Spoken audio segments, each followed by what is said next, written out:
Alright there, howdy doody, how's it going? Alright, so I like doing these sometimes. If something new comes out in Wild, something new to play around with, and at the same time there's some news to talk about for the game, so we kind of mix and match them together.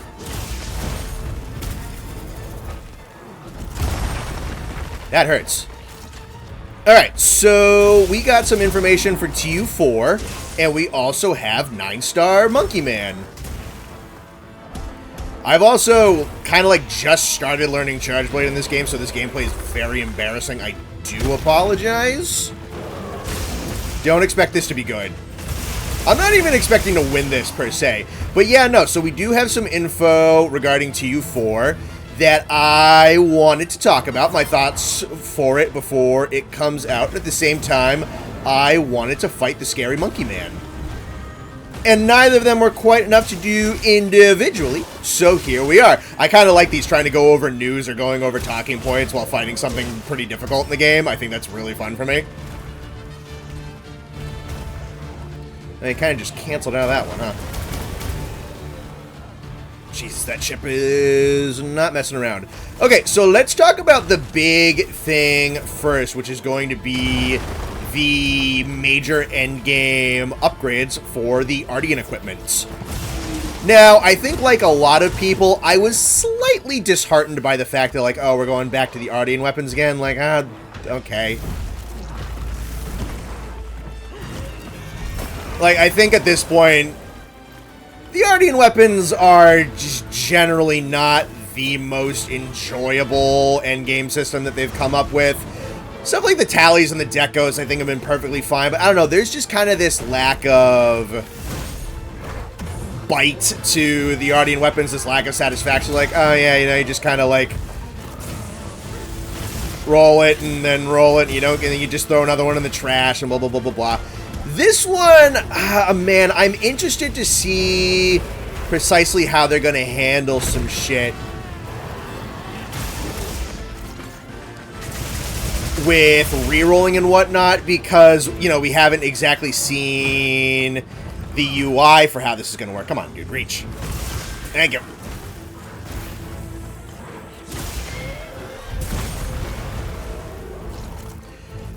So what it seems like, from what I read on their online post, oh, thank you, is that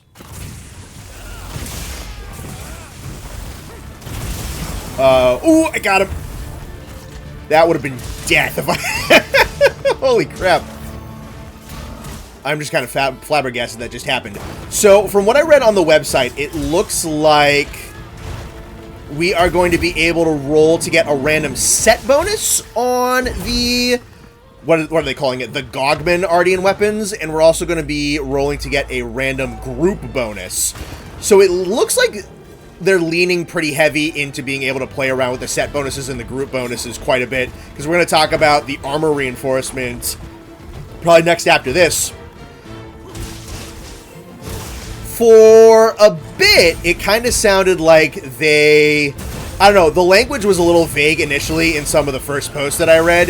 It sounds like, oh, we're just getting like more weapon skill rolls on the Ardian weapons. I mean, you can correct me if I'm wrong, but I was just reading the website post because I wanted to double check and make sure I was getting my facts straight. I'm getting greedy with that full combo off of that opening right there. I am definitely gonna need to restock for heals. Everything is just like half my health. But this game is too easy. Uh-oh. Shoot. Now, it's interesting what they're going after, because I think there's a lot of I mean, I think for the most part, set bonuses, and especially those grouping bonuses, are not played with a ton, except at, like, the very late-level stuff, like the Lord Soul bonus for Guts. That just kind of finds its way onto everything now. And then you got, like, the Gormagala Tyranny. And you might get things like Laggy's 2-piece bonus just kind of by proxy because of how good his stuff is. So I'm wondering what exactly the roles are going to be like, right? So is it going to be a Safi thing where there's some control elements to it, like you can have some re-rolling and some ramp-ups? That's kind of the thing, is if there... one of the big issues that I think the Guardian weapon has is that there is no re-rolling. Well, there kind of is.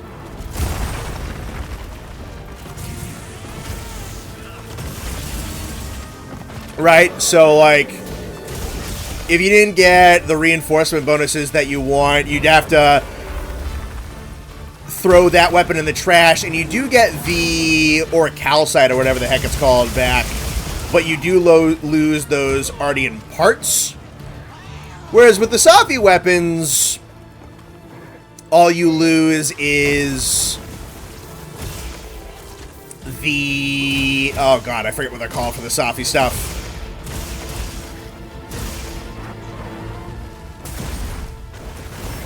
Case in point, I think it was less annoying to reroll for Safi than it was to reroll for Ardian. That's new, I think.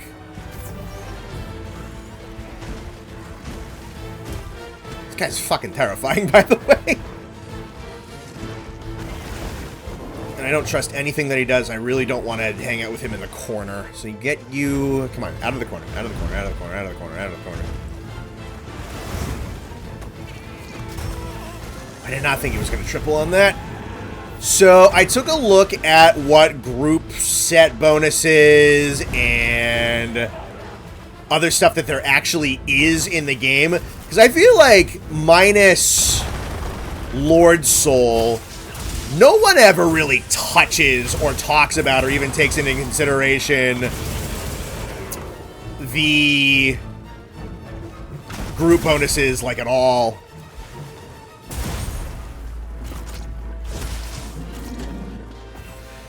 There's some minorly interesting stuff. I feel like it's definitely going to be not like power creep or anything, but I think it is going to be just some kind of convenience skills. Especially, you have Diversion is on there, and Resuscitate is on there, and also increased quest rewards is on there. There's a couple of interesting skills that are just kind of buried in those set bonuses, which is interesting, because that just means that, like, Diversion is in the game, and Resuscitate is in the game, and you're just kind of not really playing around with them ever, because they're on stuff that you're just never going to use. So this is going to be a way to get some niche kind of comfort skills back in the game, I think, which is an interesting angle of how to tackle it, I suppose. It's very roundabout. That's kind of the skill system in this game in general, is there's some cool stuff, but it is very roundabout.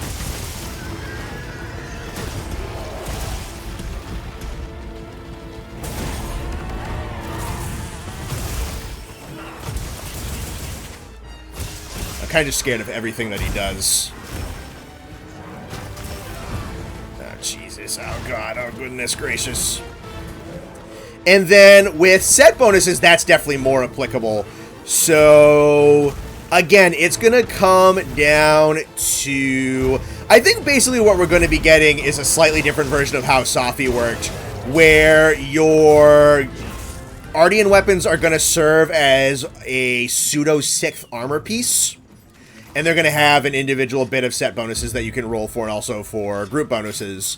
So that'll be an easier way for you to get Diversion. It'll be an easier way for you to get Resuscitate. Honestly, it's probably just a means to get them in general. I have a feeling that they were looking and seeing that, like, no one was ever bothering or even considering. Because at the same time, I felt like they wanted to balance it so that you didn't have these group bonus skills be too good, because then if those are too good, then that's going to kind of congest. I just need as much damage as possible on you.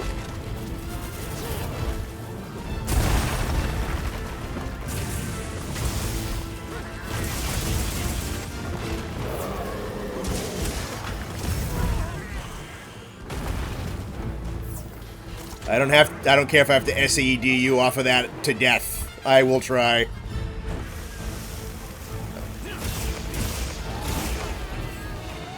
Reverse the grab. So, I'm interested. I'm interested in how re-rolling is going to work. I'm interested if it's going to be, I don't know. I think it's kind of neat, but it also is a bit emblematic of how complex some of the stuff is, because the group set idea was interesting, and then nobody ever touched it ever until the lore stuff came out. So it's going to be just a way to actually use this. And I think we're definitely going to be seeing Resuscitate start to pop back up a little bit more. You're probably going to see Diversion showing up on people who want to Lance online or just tank in general online. You know, that might be interesting for... I know most people are pretty much all set with Omega at this point, but I mean, you could still do it for fun, of course. So, tossing, being able to get Diversion a whole lot easier. And the other thing that they're doing that's going to have to do with a lot of working around with set bonuses and group bonuses is how the armor reinforcement is going to be working. Where a lot of stuff, I believe it was Rarity 6 and 7, are going to be getting some pretty major buffs. This is something my buddy Nate talks about a whole lot on stream, in that he has always wanted lower level armor to be more viable. And especially in the more modern games,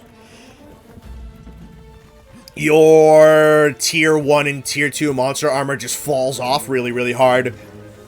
Because the defense is lower, the skills are worse, and the slottage is worse. So this just winds up being not a lot of reason to use stuff like that.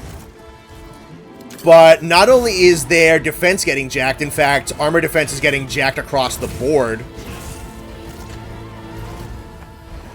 But at the same time, their slottage is getting expanded tremendously.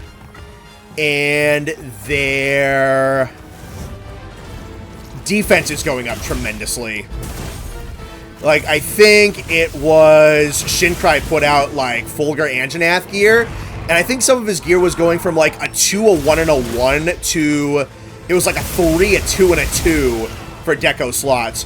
So, you might still just have better built-in slots or built-in skills on some of your title update monster stuff. But, I don't know, I feel like set building is just going to expand a whole lot, because you have these more niche group sets that are going to be kind of more just generally in the realm of conversation at this point. Oh, that's nice.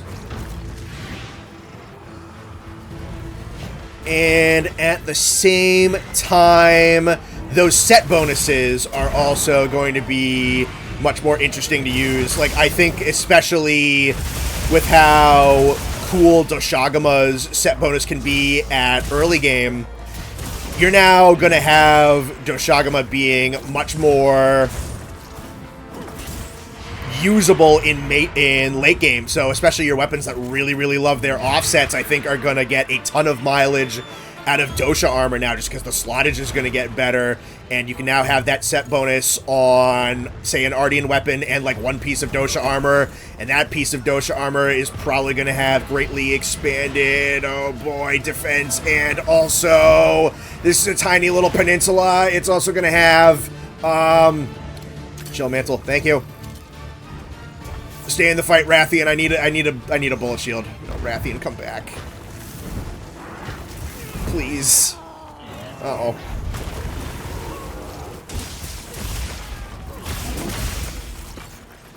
I mean, 2 temporal wounds, that counts for some, right? Is there a Rathalos here? Uh-oh.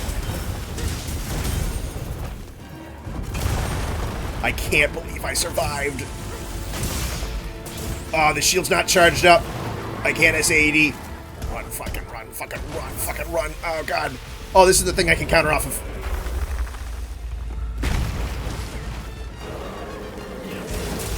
Animist. Shit. So, honestly, this is interesting to me. I really hope that there's some control options and some re-rolling options. I think they also talked about being able to have some menus to reroll for reinforcements. So, you can also correct me on that. I don't know, they're so fucking vague with the stuff that they post. But if they're adding rerolls for reinforcements, if there's rerolls for the set bonuses and group bonuses, and they're adding, like, that much control to the Ardian RNG, is like, okay, now we're kind of getting more interesting. You know, it's still kind of a bummer because I want to be using your traditional monster weapons.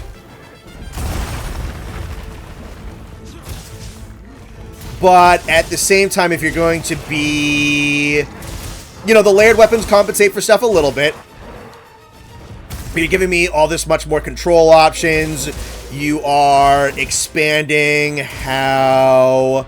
You know, the set building is going to look considerably just due to the fact that a whole lot more armor is about to potentially become viable. You know, I'm someone who doesn't always min-max and speed run, so if we're looking at something where, say, you know, Dashagama increased offset build isn't the strongest thing, it's not really going to, like, take over the meta or anything. It just might still be a lot of fun to run it, you know? Because I'll take, you know, goofy fun theory crafting over... That's, like, good enough over meta slavery any day, honestly. So I'm interested how things are going to pan out. I'm interested how control options are going to work. I am very interested to see... What are we going to do with Resuscitate now? What are we going to do with Diversion now? You know, how are we going to be able to spread things out? You know, that's going to make it so that the... I mean, the AT armor is very... That's kind of one of the things. The AT armor is very good. It's not like you're being locked into being forced to use it just because it has guts on the group bonus. You know, it's just good by itself, and usually just really sets in the game are going to give you Lord Soul by proxy. But now, say you get, like, Lord Soul just in general...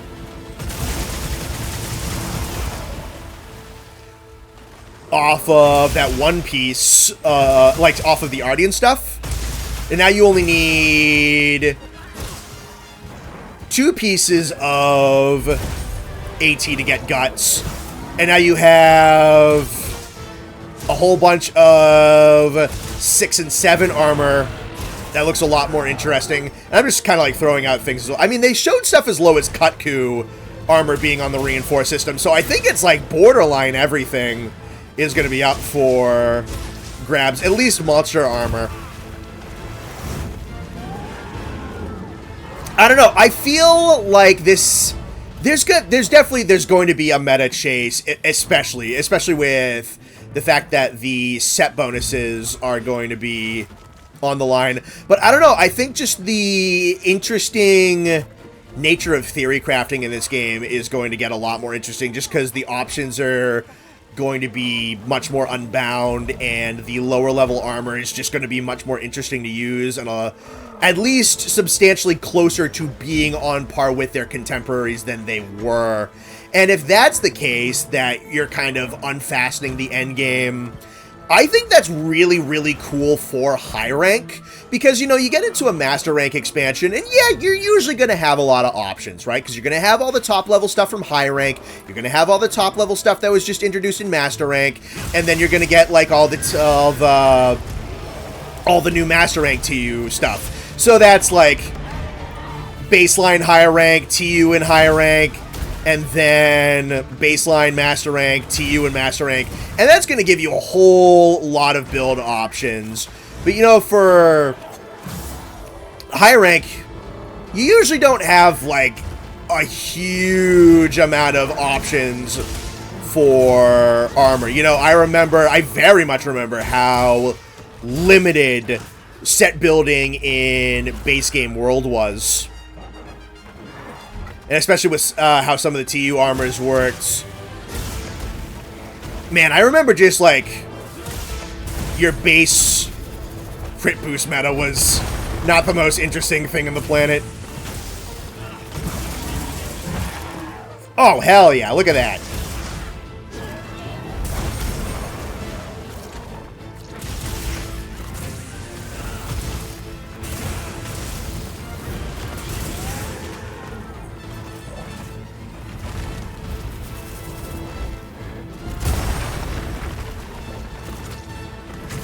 That's not what I wanted to press. It's alright. I might have to find a second one of these just to keep talking. I feel like I've repeated myself a whole bunch, unfortunately.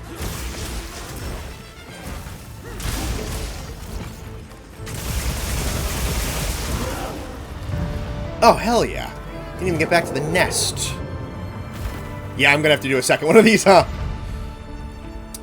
Right, so I think I've said my piece generally, that I'm very interested, not even so much, I mean, yeah, the meta is definitely going to change, for sure, there's going to always be meta chasing, but this seems to be a whole lot more kind of side grid, that seems to be, like, kind of interesting stuff with how Wilds has been handling its endgame.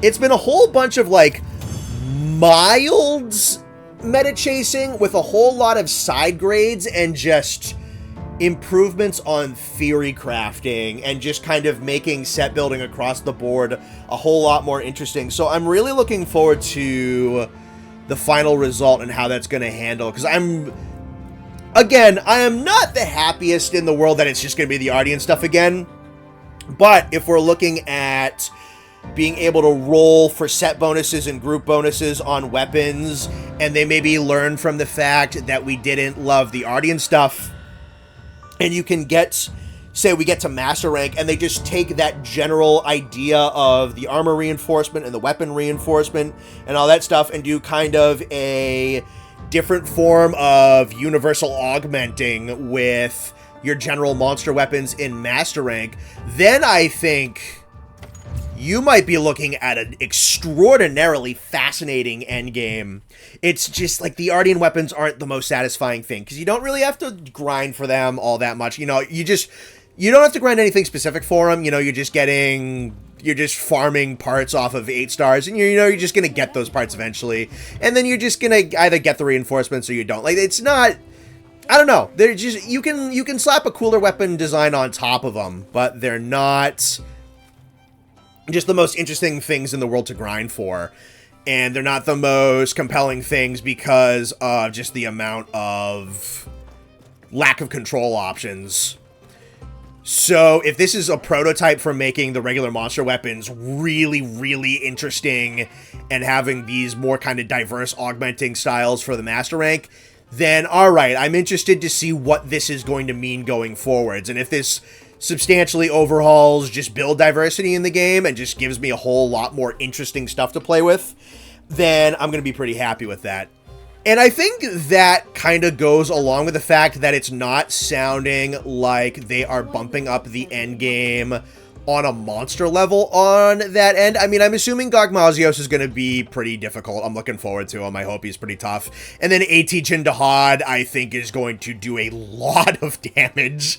And AT Arkveld is probably, you know, if AT Velk and Nergi were anything to go off of, AT Arkveld is probably going to be terrifying. So, but it doesn't look like we're getting 10-star monsters, which is perfectly fine. I don't think the game needs 10-star monsters. I think 9 stars are in a perfectly fine spot for where they are in terms of health and damage. But yeah, no, this update, initially I was like, oh, we're just chasing stronger Ardian weapons. Like, that's not what I want to do. But now thinking about it and looking at it, it's almost more like it seems to just be kind of getting more sandboxy. Because they said new endgame stuff. I'm like, I don't know, the endgame's kind of packed already. Like, what do we really even need beyond this? And then they gave details. I'm like, oh, more Ardian stuff. And then I thought about the detailing, so I'm like, interesting. So it's kind of what I really liked about Safi then, right? Because, you know, I made a set with Safi gear, which was latent power with the Safi bonus, you know, for the auto damage, just to farm latent power procs and stuff like that. So, I don't know, am I going to be able to get the resuscitate much, much easier and just, like, stack that with some gore armor? Actually, let me check something real quick. I might be... I'm doing this live for you because I always want to check my facts straight in case somebody's like screaming at me. He's got alluring pelt, and that's diversion. Which one was it? Was it Lord's Fury? Okay, that's Resuscitate. Increases attack when inflicted with ailments. That's not the same as increase elemental attack power and status effects after recovering from blights or abnormal. Once affected, makes it easier to overcome Infinity. Okay, yeah, no, so Resuscitate is different. Okay, so you could potentially get... Yeah. Alright, so you can make it easier to pair up Lord's Fury with Black Eclipse, Coalescence, and Antivirus, potentially, is something that my mind goes to. I just wanted to make sure that those were all the same, that those were all different things, because sometimes the Gormagala skill loop, I'm just like, well, it's more damage, I know that for a fact. And then whatever else it gives just kind of gets a little lost on me. But yeah, no, it's stuff like that's a little bit more interesting. Come here, you. Fuck. So yeah, you'll have to tell me what... I mean, I might be getting something wrong here. But if I'm not, then yeah, no, this might be something that I'm looking for. Because that seems to be a big thing that they've been doing with Wilds' Endgame. Is like, let's just make building sets a whole lot more interesting in this game. You know, hell yeah. I mean, that's a big reason that Sunbreak is one of my favorite games. Is just like the end game of Sunbreak was just like, dude, this is just a sandbox. Make whatever you want. There's like a billion things. Something is the best, but a lot of it is good. I'm gonna blame that timing on the pillar getting in my way. Oh, I'm out of max potion. Shit. That's not good. So what else are we getting? Another big thing we're going to be getting is acceleration on armor spheres, which, you know, thank God, because that's a big thing this system is going to need for it to work, because this game is so stingy with armor spheres. I'm getting into focus mode right now. Right, so let's see. So they're permanently keeping a couple of event quests that are going to have increased armor spheres on it, which that's a great choice by itself. Oh, that's good.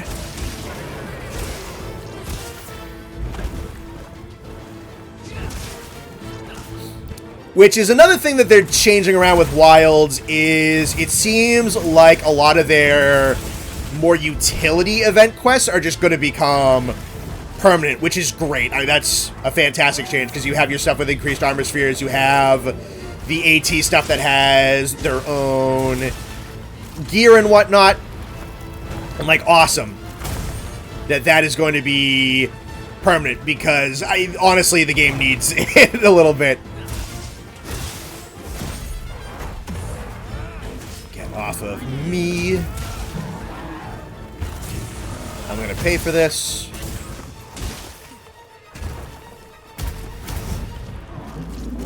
No, I'm not. I'm getting away with it scot-free. Fuck you, monkey boy.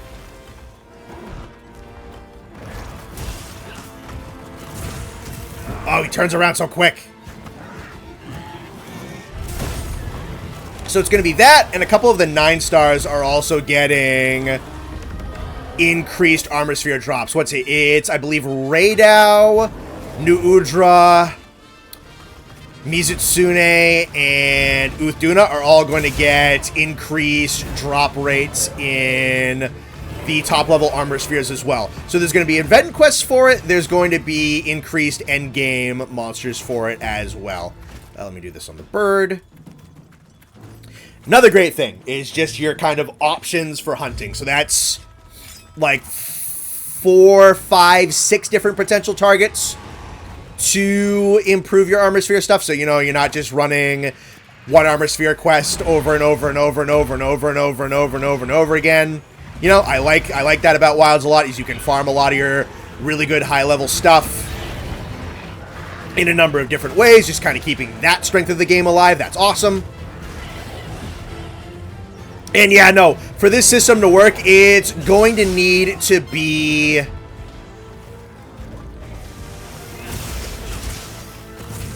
fairly substantial, right?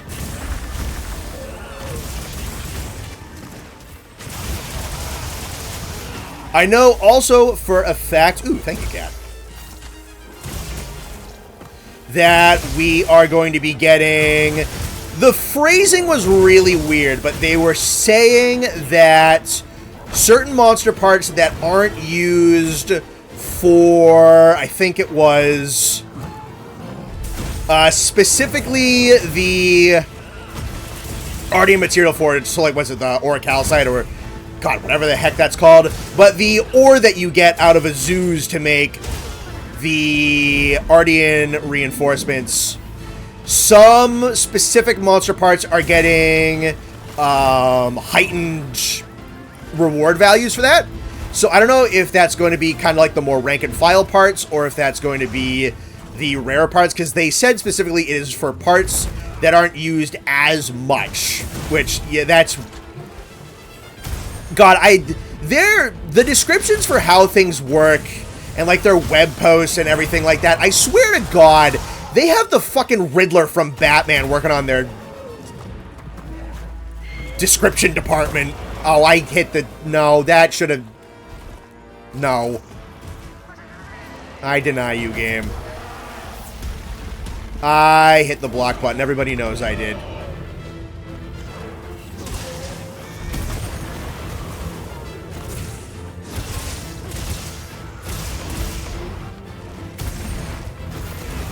Ah, fuck, I keep forgetting about that part.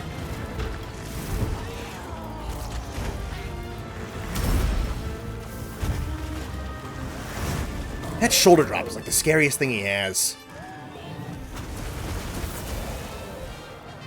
He just turned it so weird. That's the grapple. So I don't know if that increase thing is also going to apply for armor spheres. They didn't say it specifically, so I'm going to assume the answer is no. But it looks like the compensation for the armor spheres is just going to be the fact that, you know, you have more monsters that are going to be dropping them quicker. Which is fine. You know, I guess you don't necessarily need to do both. I have a camp right here I'm going to use, because I am, like, out of every healing item. Because this thing just devours healing items. Good God. Right, yeah. So, more armor sphere drops in general, which is great, because the game's super stingy about it. More monsters. It looks like 6 different options to be getting a whole lot of armor spheres, so that's really good. And then decreased prices on ore needed for Ardian reinforcement bonuses. That is also good. So, you know, they're leaning into both. Might as well make both much more convenient to actually invest in. I think that is a smart play. So, you know, you actually have this new sandbox, but now you have, you know, the means to actually play in it. That's going to be important. There we go. Let's see. The other thing... I think that's the most that we're getting in terms of gear, if I'm not mistaken. The other big thing is that 9-star Rathalos is being added not as an event quest, but as the kind of general 9-star roster member. So it's going to be occurring out in the environment like a whole bunch of the other 9 stars. You know, it's not going to be like this Ajarakan or like Fulgur Anjanath or anything like that. You know, it's just going to be its own thing. So did they say anything about him getting any kind of specific rewards? I know there was a mistranslation going around that he was going to get like different abilities and whatnot depending on the weather. That seems to be not true. I think like the French translator that they had made a mistake or something like that. Which, I mean, that would have been super interesting. But, I mean, this is something I have been asking for since they started doing that. Like, put Rathalos up in the absolute, like, top upper echelons with the other flagship monsters. So he's up in the same levels with Gogazios and Laggy and Gore and Mizu. You know, make Rathalos one of the scariest things in the game. I like 9-star Rathalos running around the environment is one of the last things being added.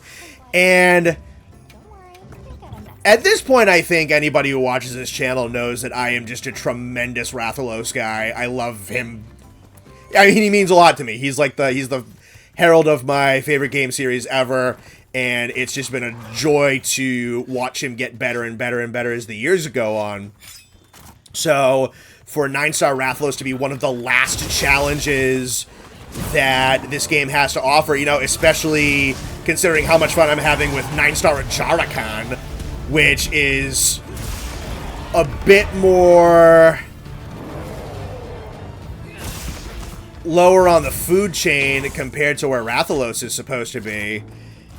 You know, I am looking forward to a max power Rathalos that is horrifying compared to most other things in the game. That is exactly what I want, and I can't wait to solo it. And he's just going to be running around in the field being a takeable quest just like the other Apexes and all the other guys that can go up to 9 stars. Ah, you bitch.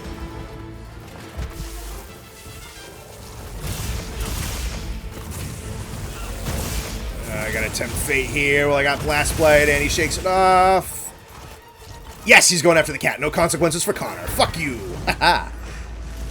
And I'm getting healed. Double no consequences for Connor. I can do whatever I want, you stupid monkey man.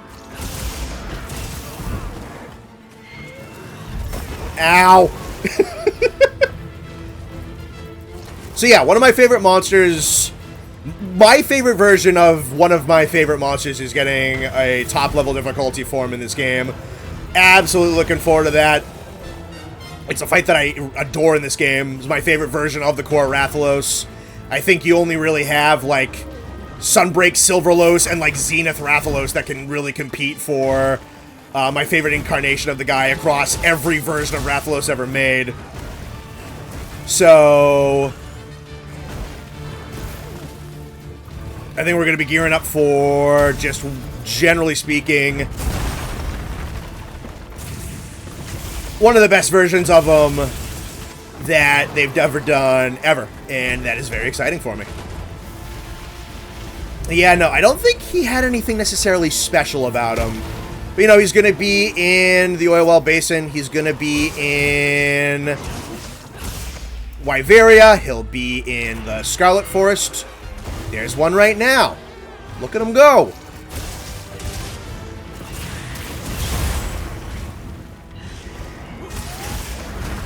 Come on, buddy. You and me. Against the monkey. We got this. Maybe not. You know what? You distract him. Uh-oh.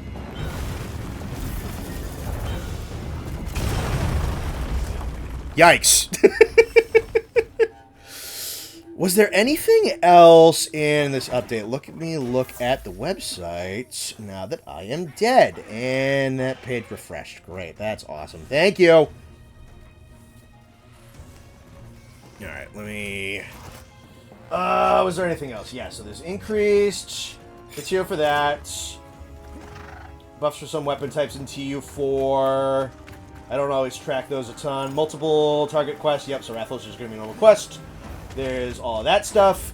There's the mechanics with Gogazios himself. They've shown us precious little, which I appreciate. All we really know is the mechanic where he will have initially a weakness to fire, as you can soften up the tar on his body.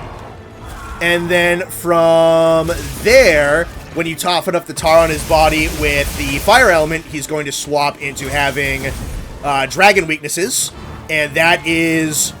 I imagine that's probably a big reason why they're bringing Gog in this game. If I remember correctly, that is a mechanic that he had in 4. But with Wilds, you have your weapon swapping gimmick, which we're only kind of... just recently really leaning into. You know, I've also been experimenting with it a little bit more, even for monsters who don't even necessarily need it, but oh, it was a big part of the Omega fight, especially with Nursilla. And now Gogazios is going to be leaning into it even more, which is great. You know, I appreciate it if a Monster Hunter game kind of fumbles with some of its gameplay concepts initially, that they start to kind of turn things around and really lean into those mechanics, learn how they work, learn how to build monsters around them. You know, better late than never with some of this stuff. And that's going to be the case with the weapon swapping and all that. That's great. So we're going to be building some fire weapons and dragon weapons for that. And then, you know, finding out gradually what weapon matchups I like fighting him with in general. And how that'll change things up. So I might make like a couple of elemental sets. And we'll just go from there. Charge up the shield. Other than that, we know precious little about how Gogazios is going to work, which I am perfectly fine with. You know, I saw a whole bunch of stuff for Lise going in, but in terms of, you know, like what his gear is going to do, what his actual fight is going to do, I know really precious little about what Gog is actually going to look like. So very excited for that. Very excited for him in general. Absolutely crazy pick, but he matches with a lot of stuff that Wilds has mechanically going on. That's crazy. I don't personally mind at all that they're going with a really big Elder Dragon for their first one initially. I mean, it's not the first time they've done stuff like that. You know, honestly, I think the kind of like ramping Elder Dragon thing is really more so a thing that like World and second generation do more than anything else. So, I know there's a couple of people like, why is Gogazios the first Elder Dragon? I don't know, my second was Electrion. And then if you played any of the 4th gen games, it might have been Shigaru, because I think Shigaru had a low rank quest before most of any of the other ones had only high rank. It's like, whatever, who really cares? Yeah, so is there anything else? Yeah, no. So it looks like the skill building is going to get a lot more sandboxy. It doesn't look like the difficulty of the game is going to be expanded too much. Certainly not an entire rank, but with 9-star Rathalos, Gogazios, and then AT Jindahad and Arkveld, that is 4 big boys coming onto the field that are probably going to be pretty damn difficult. Probably some of the toughest stuff in the game, though I doubt they're going to be a grand whole departure. So it looks like the set building is going to go a lot more side-grady, a lot more experimental, a lot more sandboxy. The materials with which we can actually delve into that sandbox are getting expanded. They're also going to have a lot of options going into them. So I'd say in general, I am looking forward to TU4, and it's looking like, you know, just kind of on the way out of high-rank Wilds. It's going to be very open-ended. It's like you can kind of just keep building niche sets in this game and playing around with it and experimenting with it kind of just forever. It seems to be the direction they're kind of going with. It's like, we're not really going to be making the game that much more difficult. We're just broadening out your horizons considerably, you know, as a kind of farewell to the high rank of the game as we go to work on the Master Rank expansion. Just go have fun. You know, all of this armor is now going to be much more viable. You know, all of these set bonuses and group set bonuses are going to be much more viable. You're going to have a ton of monsters that are going to be at the 9-star level and the Arch-Tempered level. Go have fun, I think, is really going to be what the send-off of this game is going to look like. And that's kind of nice for me, because one thing that I always bump into doing these games, especially with how the title updates work and everything, is I'm always a little cagey about really delving super heavy into the set bonus building. because I'm like, well, there's going to be a stronger option, and then a stronger option, and then a stronger option. So do I really want to commit to what I'm doing right now?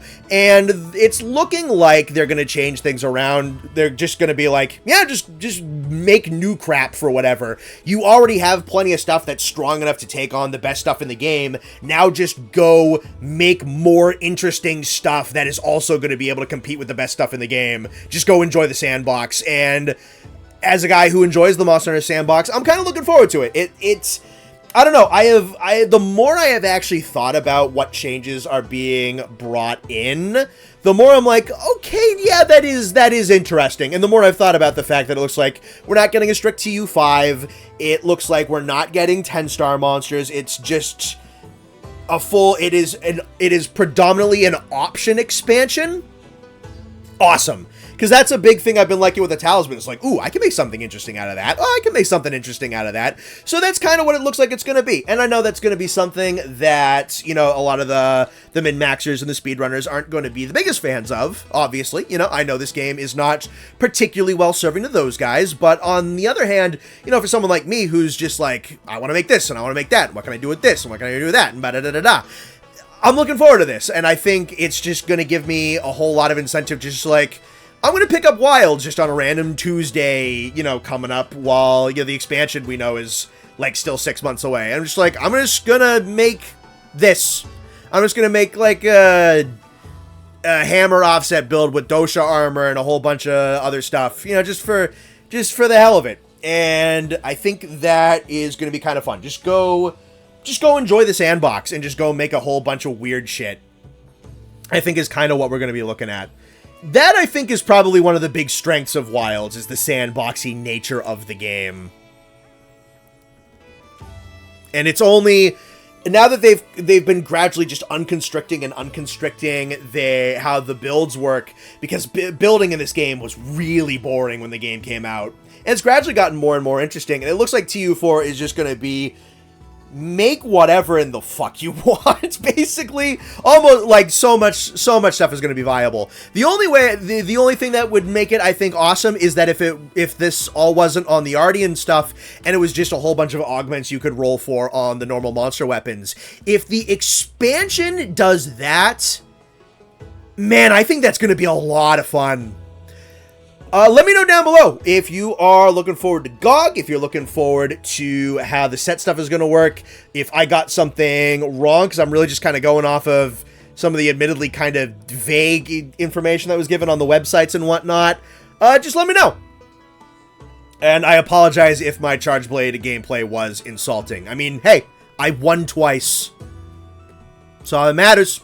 But I think for now, this has been CR-Volcanic or Connor. I'll see you around. Shout out to all the patrons, and special shout out to Ethan Toombs, Blast Shooter 87, Spoonman, Bry Bastion, Unseen Mercenary, Certified Rajang Hater, Ketz, Psychotic Jester, Stromlin, Shaggy Grizzly, Dovita, Sir Newt Newt, Nihilus Chimerax, Call Sign Shadow, and I Think I Stole Your Sandwich. Thank you very much, everyone.